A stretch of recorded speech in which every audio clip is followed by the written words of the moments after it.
चलिए प्रश्न है पाठ संख्या 3, जनसंख्या संगठन। तो देखिए, जनसंख्या परिवर्तन का घटक कौन है? ऑप्शन है जन्म, मृत्यु, प्रवास और इनमें से सभी। किसी भी क्षेत्र में देखिए, जनसंख्या परिवर्तन का मतलब होता है जनसंख्या में बदलाव। क्या होता है? जनसंख्या में बदलाव। जैसे मानकर चलिए कि कहीं की संख्या अगर 5 गो है, कहीं की संख्या 10 गो है, तो 5 वाले संख्या को 10 करना है या 10 वाली को संख्या को 15 कर लेना है या उनको 5 कर लेना है। तो कहीं से कहीं ह्रास होगा तो कहीं उसका वृद्धि होगा। तो इसमें जनसंख्या परिवर्तन का जो घटक है जन्म है। जन्म अधिक होगा तो निश्चित है कि जनसंख्या में वृद्धि होगी। अगर निधन अधिक होगा तो जनसंख्या में क्या होगी? ह्रास होगी। अगर एक व्यक्ति अगर गांव से 10 आदमी है, 10 आदमी अगर चले गया बाहर प्रवास में, तो वो उससे भी जनसंख्या में कहीं ह्रास होगी और कहीं क्या होगी? वृद्धि होगी, यानी विकास होगी। तो प्रश्न है जनसंख्या परिवर्तन का घटक कौन है? तो इसमें क्या हो जाएगा? जन्म, प्रवास, मृत्यु, यानी कि इनमें से सभी। ठीक है। अगला प्रश्न है आपका, विश्व की जनसंख्या का औसत लिंग अनुपात प्रति 100 स्त्रियों पर कितने पुरुष हैं? 102। यानी कि विश्व की जनसंख्या का औसत लिंग अनुपात प्रति 100 स्त्रियों पर, यानी कि 100 स्त्री अगर है तो पुरुषों की संख्या कितनी है? 102, यानी कि 2 ज्यादा है। प्रश्न है, विश्व में उच्चतम लिंग अनुपात किस देश में दर्ज किया गया है, जहां प्रति 100 स्त्रियों पर 85 पुरुष है? कौन? लाटविया। ठीक है। प्रश्न है, विश्व में निम्नतम लिंग अनुपात किस देश में दर्ज किया गया है, जहां स्त्रियों की संख्या यानी प्रत्येक 100 पर 311 पुरुष है? कहाँ? संयुक्त अरब अमेरिका। यानी कि वहां पे अगर 100 स्त्री है तो पुरुषों की संख्या कितनी है? 311 है। बताइए, 211, उसमें स्त्रियों की संख्या क्या है? कम है। देखिए अगला प्रश्न है, संयुक्त अरब अमीरात में पुरुषों की अपेक्षा महिलाओं की संख्या कम होने के लिए कौन कारक उत्तरदायी है? क्या है? रोजगार की खोज में पुरुषों का अप्रवासन, यानी कि रोजगार के लिए पुरुषों के एक स्थान से दूसरे स्थान पर जाना।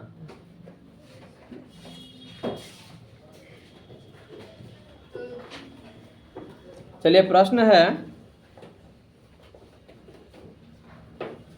निम्नांकित में किस आयु वर्ग को उत्पादक वर्ग कहा जाता है, अथवा कौन आयु वर्ग कार्यशील जनसंख्या का प्रतिनिधित्व करता है? कब? 15 से 65 वर्ष। ठीक है, 1559 है। अगला है, किस देश में ग्रामीण जनसंख्या का प्रतिशत सबसे कम है? उत्तरी अमेरिका। अगला है, निम्नलिखित में कौन जनसंख्या संगठन का अंग नहीं है? जनसंख्या का घनत्व। ठीक है। निम्नलिखित में कौन सांस्कृतिक नगर है? मक्का। ठीक है, जहाँ पे मुस्लिम जाति के लोग मक्का मदीना हज करने के लिए जाते हैं। ठीक है। अगर वहाँ पे अगर कोई व्यक्ति मुस्लिम जाति के लोग अगर चले जाते हैं तो शायद उनको लगता है कि हमें जन्नत मिल गई, यानी कि स्वर्ग मिल गया।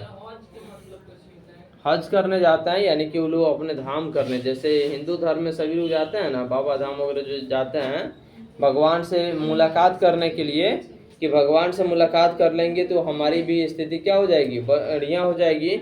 उसी प्रकार से उस जाति के लोग एक बार हज करने के लिए कहाँ जाते हैं? मक्का मदीना जाते हैं, यानी कि मक्का जाते हैं। ठीक है। प्रश्न है, निम्नलिखित में किस देश का लिंग अनुपात सर्वाधिक है? लाटविया। ठीक है। देश के विकास में किस संस्थान का महत्व सबसे अधिक है? किसका? मानव। ठीक है। आयु लिंग पिरामिड का संबंध किससे है? पुरुष या महिला जनसंख्या से। प्रश्न है, मिलियन सिटी की जनसंख्या कितनी होती है? 10 लाख से अधिक। अगला प्रश्न है, निम्न में से कौन आयु वर्ग कार्यशील जनसंख्या का प्रतिनिधित्व करता है? कौन करता है? 15 से 59 वर्ष। प्रश्न है, निम्नलिखित में से किसने संयुक्त अरब अमीरात के लिंग अनुपात को निम्न किया है? कौन? पुरुष कार्यशील जनसंख्या का चयनित प्रवास। प्रश्न है, 100% शहरी जनसंख्या वाले देश का नाम क्या है? सिंगापुर। ठीक है। विश्व जनसंख्या दिवस कब मनाया जाता है? 11 जुलाई को। उसके बाद प्रश्न है, आयु पिरामिड के लिए सामान्यतः प्रयोग किया जाता है क्या? 5 से 10 वर्ष आयु वाला वर्ग। निम्नलिखित में यूरोपीय देशों में से किसमें नागरिकरण सर्वाधिक पाया जाता है? कहाँ? माल्टा। ठीक है। प्रौढ़ आयु वर्ग से तात्पर्य किससे है? 15 से 59 वर्ष। ठीक है। लिंग अनुपात का संबंध किससे है? पुरुष तथा स्त्रियों के बीच से। प्रश्न है, अधिकांश देशों में ग्रामीण नगरीय विभाजन किस आधार पर होता है? आकार बिंदु। ठीक है। विश्व की नगरीय जनसंख्या में प्रति वर्ष वृद्धि हो रही है कितनी? 6 करोड़ की वृद्धि हो रही है। पूर्वी एशिया में प्रौढ़ शिक्षा दर, यानी कि पूर्वी एशिया में प्रौढ़ शिक्षा दर कितना है? 83.4%। निम्नलिखित में से किस भाषा परिवार की जनसंख्या सबसे कम है? ऑस्ट्रिक। ठीक है। निम्नांकित में से किस देश में न्यूनतम जन्म दर पाई जाती है? जर्मनी। ठीक है। विश्व में सबसे अधिक प्रजनन दर वाला देश कौन है? नाइजर। ठीक है। निम्नांकित में कौन सा वर्ग नहीं है? आयु वर्ग वाला। कब? 60 वर्ष से अधिक। विश्व में सबसे अधिक नगरीकृत देश कौन है? Great Britain. नगरीकृत का मतलब होता है सबसे अधिक नगर, यानी कि वैसा देश जहाँ पे सबसे अधिक शहरी केंद्र स्थित हो उसको हम क्या कहते हैं? वह कौन सा जगह है? वह है का ग्रेट ब्रिटेन। ठीक है।